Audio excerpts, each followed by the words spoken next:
hapon po sa ating lahat.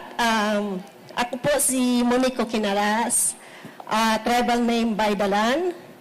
Ako po ay tumatakbong senador sa ilalim ng partidong WPP, LPP to represent our indigenous people sector in the Senate.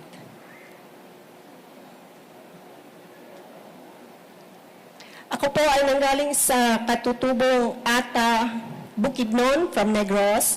On the later part was adopted by Matigsalog, Tigwahanan o Bukidnon.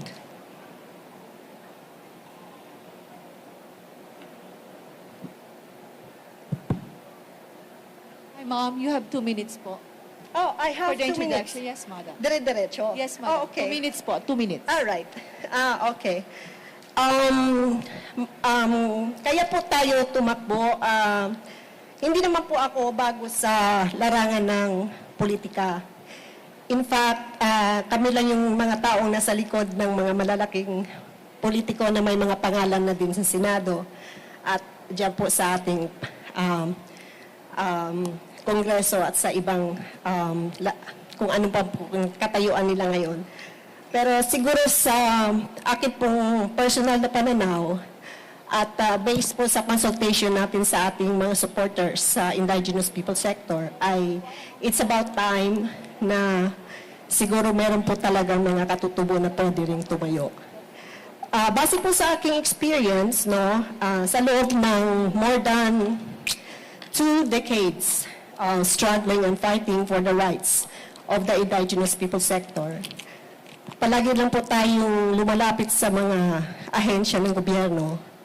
Pero dahil po sa wala tayong mga kakayahan, yung ating mga papeles po ay lagi na lang pong naisasatabi. So napakahina po ng boses ng ating IPs sa sektor na ito. Thank you. Okay. Any question po from the media? From Rappler po, si Dwight. Good morning, Dwight.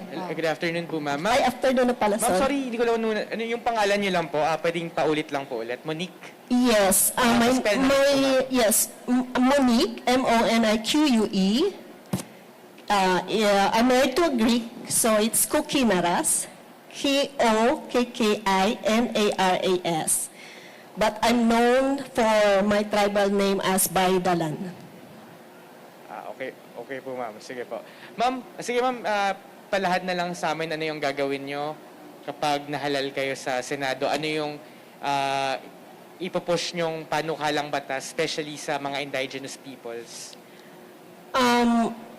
Unang-una po, meron po akong sinusundan na guidelines.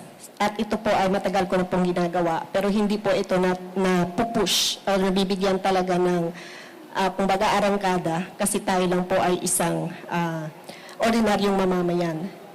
So I will stick to my advocacy and agenda. First things first is I would like to create and establish the 110 IP Council. So ang ibig pong sabihin nun, magiging representing consultative body siya. No. Apart from, of course, our National Commission of Indigenous Peoples, na nandiyan po yung ahensya na yan, para sa lahat ng tribo.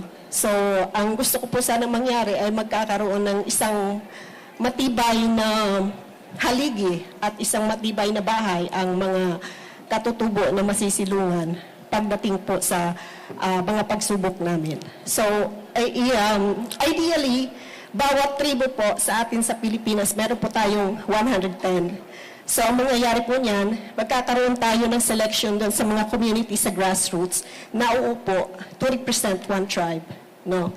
One tribe. So, para maparating yung kanilang boses sa pangkalahatan. Kasi katulad sa amin, sa Bukidnon, ang problema namin, hindi naman po alam ng problema ng ibang tribo or hindi po makapagbigay ng solusyon kaagad dahil wala pong tumatayo na isang consultative body or recommending body para maipaabot po sa tamang ahensya ang mga problema at magkaroon ng solusyon. And then secondly is to protect the protection of our ancestral domain. So sa ngayon po, sa Kongreso, nagkaroon na po yan ng pagsusulong kung sino po yung mga nakakaalam dyan, yung HB 9608. So medyo na isang tabi po yan sandali dahil kami po mga katutubo, nag-ingay kami dyan, no? Yung pagpipilay na tatanggalin ang aming karapatan sa aming mga kalupaan or our ancestral domain. So kailangan po nating bantayan yan as much as possible dahil sa ngayon, papalapit na po ang eleksyon, wala pong mga mambabatas na gustong magsalita kung sila po ay anti or pro sa 9608 bill. So nanganganib po yan dahil isang reading na lang, pwede pong mawala sa amin yung aming yutang kabilin, ang aming mga ancestral domain, kung saan po, yun po ang aming buhay. Pangatlo po, sana for the economic sustainability and opportunity, na ma-utilize namin yung aming mga ancestral domain para magkaroon kami ng sustainability. Hindi kami aasa sa gobyerno. So meaning sa amin po mga kalupaan, marami po kami mga resources. So gusto po namin yan magkaroon ng empowerment at mapagtibay. Healthcare and well-being, of course, sa education sa aming mga lumad, legal and human rights, customary law and practice, which is, I am a customary lawyer myself. Ang aming historical and cultural and preservation sa ngayon ay unti-unti na pong nawawala. Dala po ng technology, no?